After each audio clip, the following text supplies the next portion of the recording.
Well, it's Friday and it is thrashing it down the rain outside again. It's been like this nearly all week.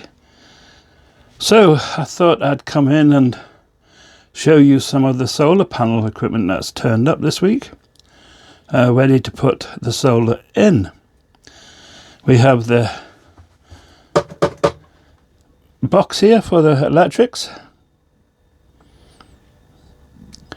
We have all the different cables. One's for the battery, one's for the solar panels, which were due Wednesday and they've still not turned up. We have the inline fuse for the battery and we have the inline fuses for the solar panel. We have the mounts for the solar panel, 2 boxes of those, there we go. And we have the MPPT solar charge controller. Now I went for the MPPT because they're the best. You pay a little more for them. You pay a lot more for them. But they are the best ones you can buy. And that's the reason I went for one. The standard ones that you get with the solar panels are not that good really. This is a standard one which will come with the solar panels. There you go. They do the job, but they're just basically a cheap little plastic unit, and they are not MPPT, so the power can fluctuate on these, where with this unit here, which you can see is an awful lot bigger, massively bigger.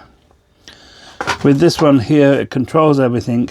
They're fused and they are, well, they can stand more power really. This one goes up to 100 amp, which is compared to the other one, I think these are something like 20 amp, these small ones. These ones are far superior. Now I'm waiting for the solar panels to come. There will be 3 solar panels, each 200 watt. Now, the problem is going to be where to put them. Now, the problem with solar panels is where to put them, as I was saying. I would like mine on the shed. However, there's very, very strong regulations. Now, if you live in your own property, then you do have some discretion where to put them, so that's not bad. If you live in a leasehold or council home, then you have to get permission to put solar panels in, even in the garden.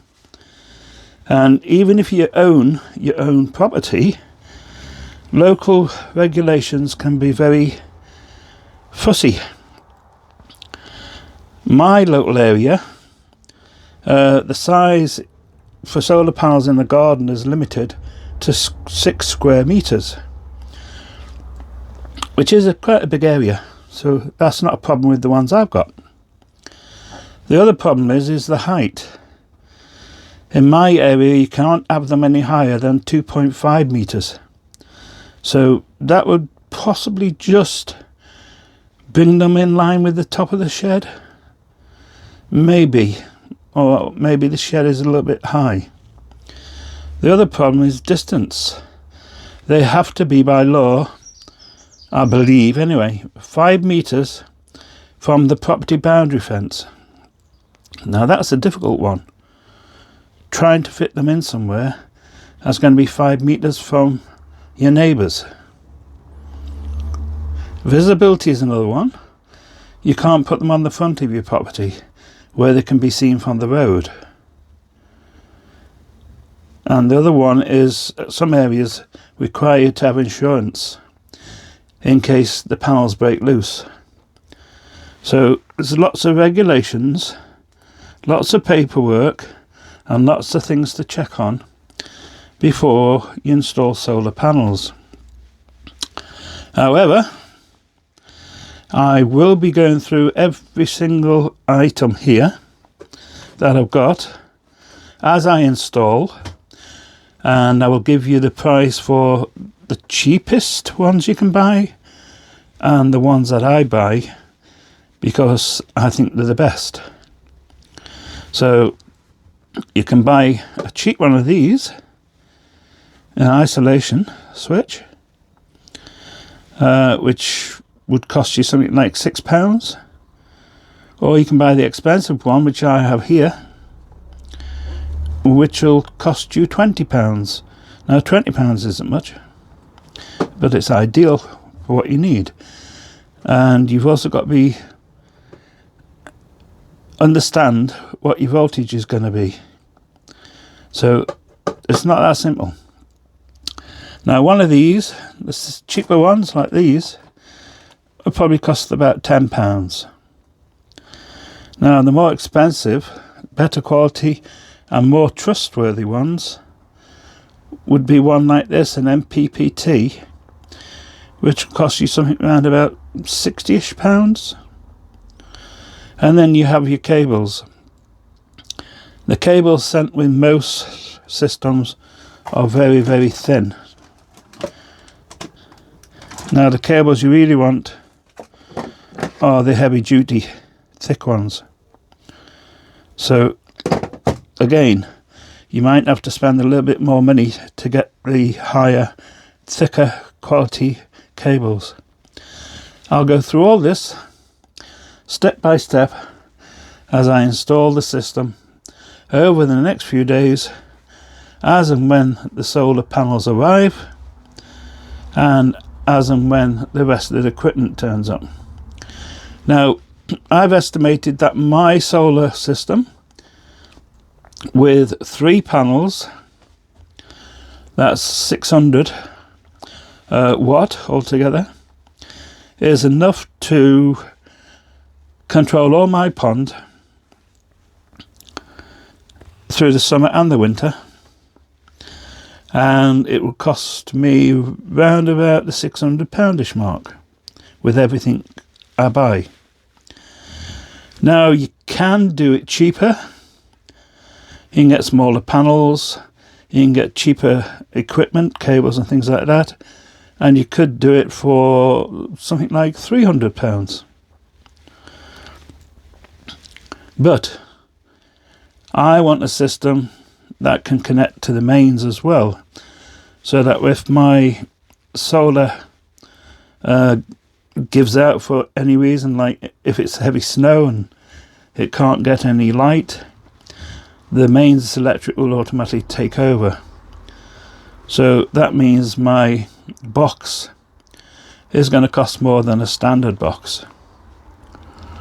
Now a standard control box would be taking the power from the batteries and pushing it into the equipment you have on the pond, would probably cost you around about £100. Now the one I'm buying, which is also controlled by the mains, is costing me around about £300. So there's a price difference, and there's a difference in what they do. So keep subscribed. Come back over the next few weeks as I put all the system together, and I'll show you the finished results and the power that it's generating, and I'll also show you how, with the right equipment, you can also control other things in your shed. Like here I have a freezer. Now it should control the freezer. and it will also control the lights that I've got on in here at the moment, and it control all my CCTV cameras and everything else. So everything I've got in this shed should also be controlled by the solar. So it should control everything in this shed plus everything in the pond. Now I'll be going over it all step by step, so those who want to follow and do the same can.